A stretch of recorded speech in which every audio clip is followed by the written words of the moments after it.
ሰላም እንድትቆያችሁ ውድ ተመልካቾቻችን፣ አሁን የደረሰኝ በርካታ መረጃዎችን ነግራችኋለሁ። ሰብስክራይብ፣ ላይክ ያርጋችሁ እስከ መጨረሻው አብራችሁን ቆዩ። ደብረጽዮን መግለጫ ሰጥተዋል፣ ነግራችኋለን። እንደዚሁም ደግሞ የአላፍ ዝማሬ በመስቀል አደባባይ እንደሚደረግ ታውቋል።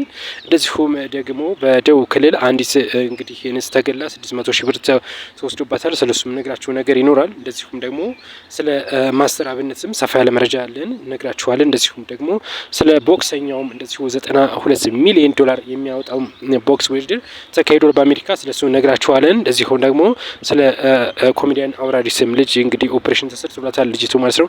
እነዚህና ሌሎች መረጃዎች ይዘናል። እናንተ ሰብስክራይብ እያደረጋችሁ እስከ መጨረሻው አብራችሁን ቆዩ።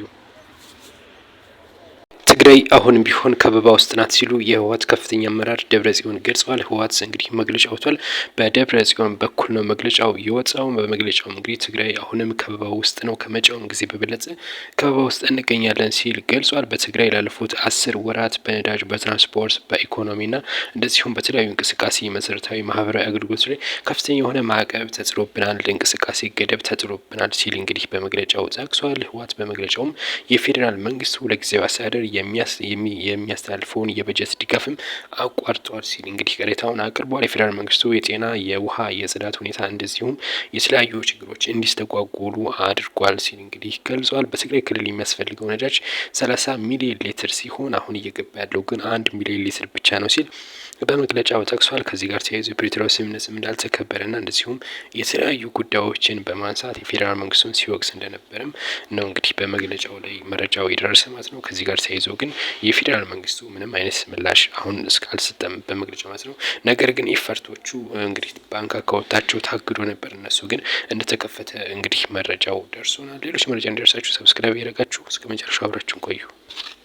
ዘንድሮ የአላፍ ዝማሬ በመስቀል አደባባይ እንደሚደረግ አዘጋጆቹ ገልጸዋል። የኢትዮጵያ ጃንደረባው ትውልድ ኢጃት የአላፈት ዝማሬ ምክንያት በማድረግ አውደ ርዕይ አዘጋጅቷል። አውደ ርዕይና ፎረም መድረክ ከታህሳስ 16 ቀን ጀምሮ እስከ ታህሳስ 23 ቀን እንደሚቆይም በጊዮን ሆቴልም እንደሚከናወን ገልጿል። በዝግጅቱ ወቅትም የተለያዩ አብነት ትምህርት ስራቸውን ያቀርባሉ። የቀድሞ የታሪክ ተመራማሪዎች፣ ቀሳውስት፣ የተለያዩ ምሁራን ቀርበው እንግዲህ ምርምራቸውን ያቀርባሉ። በርካታ ዝግጅቶችም እንደዚሁ ተዘጋጅተዋል። የፕሮግራሙ ለመታደም 300 ብር እንደሚያስከፍልም መግቢያ ማለት ነው። የ300 ብር ደግሞ የጃንደረባው ወጪ ያወጣውን ለመሸፈን እንጂ ለሌላ ትርፍ አይደለም ሲል እንግዲህ ጋዜጣዊ መግለጫቸው ይጠቅሱታል። በሌላ በኩል የጃንደረባው እንግዲህ አመት የአላፍ ዝማሬ ታህሳስ 28 ቀን በመስቀል አደባባይ እንደሚደረግና እንደዚሁም ደግሞ በተለያዩ በ8 ቦታዎች እንደሚካሄድም ገልጿል። ለምሳሌ በድሬዳዋ ለገህር አደባባይ እንደሚከናወን ገልጿል። የሰራባው ይህ ጃንደረባው እንግዲህ በተለያዩ በድሬዳዋ እንደዚሁም በሐዋሳም እንደሚካሄድ አምና ላይ እንግዲህ ታውቋል ማለት ነው። እንደሚታወቀው ከተጀመረ 3 አመታትን ሆኖታል። ይህ ጃንደረባው ማለት ነው። መጀመሪያ ላይ 50 ሺህ ነበር በቦሌ መድኃኔዓለም፣ ቀጣይም 80 ሺህ ሆነ። ይህንን የሰው ቁጥር ከፍተኛ መጨናነቅ ለመቀነስ ሲባል በመስቀል አደባባይ እንዲደረግ ወስነናል ሲል ነው እንግዲህ የጃንደረባው አመራሮች ወይም ኃላፊዎቹ ጋዜጣዊ መግለጫቸው ላይ እንዳሰረፉት ማለት ነው። ከዚህ ጋር ተያይዞ ከፍተኛ የሆነ ውዝግብ አለ ግን ከዚህ ጋር በተያያዘ ከፍተኛ ውዝግብ እንዳለ በተለያዩ ሶሻል ሚዲያዎችም እኛም መረጃው ደርሶናል። ይህንን ለማጥራት ደግሞ ይህንን ወይም ትችቶችን የተለያዩ ቅሬታ የሚቀርቡትን ለማጥራት በእለት ዕለት ከፍተኛ የሆነ ማብራሪያ ይሰጥበታል ሲሉ በጋዜጣዊ መግለጫቸው ወቅት ይፋ አድርገዋል የተባለው። እንግዲህ እዛው ያደርሰን። መልካም ቆይታ። እጅግ አሳዛኝ መረጃ ተሰምቷል። ልጃችን በመግደል 600 ሺህ ብር እንግዲህ ዘርፈዋታል ሲሉ ወላጅና እንደዚሁም አባቷ ገልጸዋል። በደቡብ ኢትዮጵያ ክልል ኮሬ ዞን ካሌ ከተማ መቅረዲት ቀበሌ ነዋሪ የሆነችው ቡናዬ ብርቁ ነው እንግዲህ የተገደለችው። እቺ ወጣት የቀድሞ የደቡብ ክልል ወክላ በቦክስና በእግር ኳስ እንግዲህ ትጫወት እንደነበር ነው ቤተሰቦቿ የገለጹት። የ29 ዓመትና እንደዚሁም ደግሞ የአንድ ሴት ልጅ እናት ነበረች። ከቆሬ ዞን ወደ ጉጂ ዞን በምታደርገው ጉዞ ላይ ነው መንገድ ላይ ነው በጥይት የተገደለችው ነው ያሉት ቤተሰቦቿ። እናም 600 ሺህ ብር ይዛ ነበረ፣ ንግድ ትነግድ ነበር ያሉት፣ ከብት ነበር የምትነግደው። እናም ያለ መግዛት 600 ሺህ ብር ይዛ የምትጓዝበት ሰዓት ላይ መንገድ ላይ ጠብቀው ነው የገደሏት ሲሉ ገልጸዋል። የፖሊስ አዛዦችና የሁለቱ ዞኖች ፖሊስ አዛዦች እንዳሉት ከሆነ በአካባቢው ሸኔ ታጣቂዎች ይንቀሳቀሳሉ። ነገር ግን ማን ይግደላት እስካሁን አልታወቀም። ማጣራት ይፈልጋል። አጣርተን ይፋ እናደርጋለን ብሏል።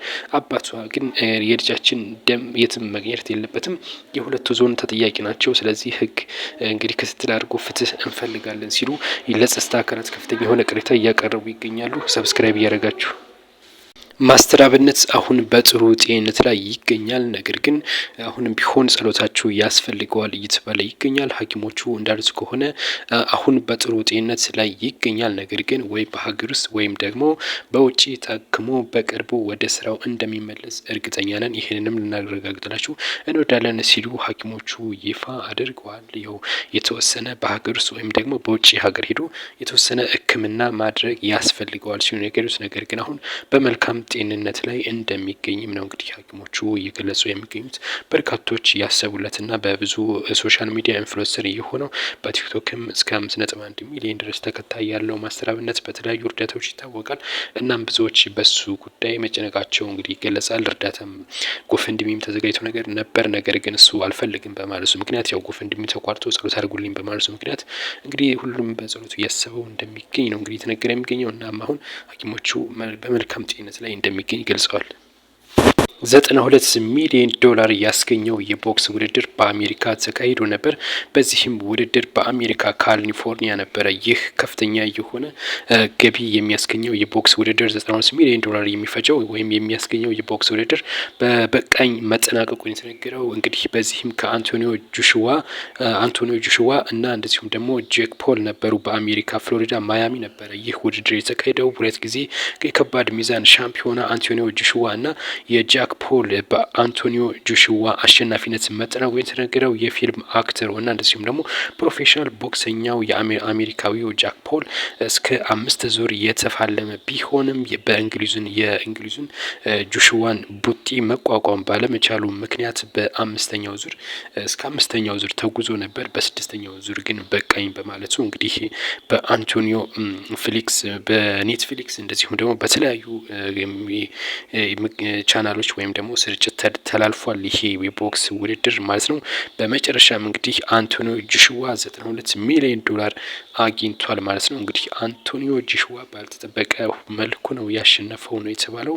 ከፍተኛ የሆነ ፍልሚያ በማድረግም እንግዲህ እንግሊዛዊ ነው በነገራችን ላይ አንቶኒዮ ጆሹዋ አሜሪካዊ ነበር ያንኛው ይሄ ጃክ ፖል ማለት ነው። ጃክ ፖልም ሁለት ጊዜ ሻምፒዮን ሆኗል። እንግዲህ እንዴት እንደተሸነፈ ባይታወቅም ቃል በገባው መሰረት ዶክተር አብይ የአንገት በላይ ስፔሻሊስት ሐኪም በቅርቡ በድንገት በህይወቱን ያጣውን የኮሜዲያን ወንደሰን አውራሪስ ልጅ የሆነችውን እንግዲህ በጉሮሯ ላይ የተወሰነ ችግር መኖሩ ያው ይታወቅ ነበር እና እሱንም ኦፕሬሽን በነጻ ሰራላታለሁ ሰይፉ ሾው ላይ ቀርቦ እንግዲህ እነ ሰይፉም እንደዚሁም ደግሞ ዳንኤል የሚባለውም የኮሜዲያኑ ጓደኛ ማለት ነው ለሰይፉ ጋር ቀርቦ እንግዲህ ለዶክተር አብይም እንግዲህ ጠይቀውስ ነበረ።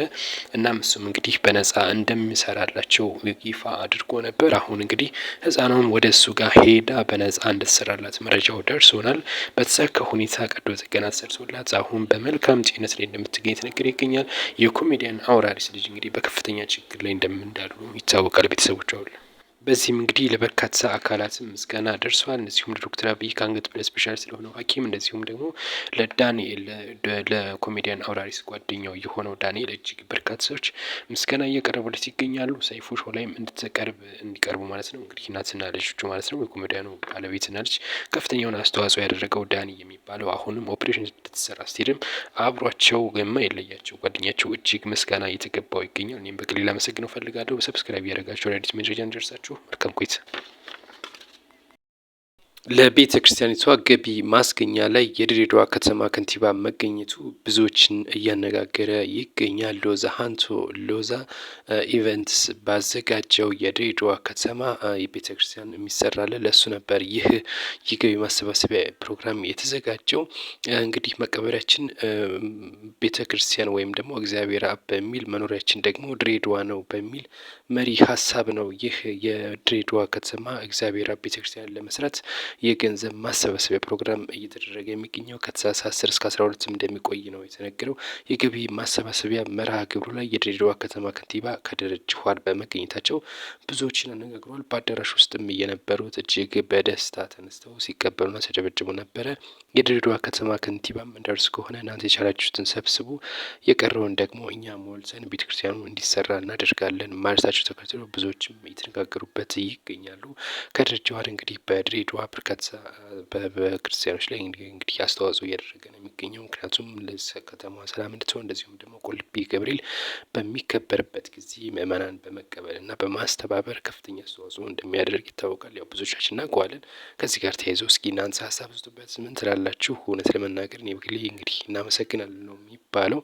እናንተም ሀሳብ ስጡበት። ሌሎች መረጃ እንዲደርሳችሁ ሰብስክራይብ እያደረጋችሁ እስከ መጨረሻው አብራችሁ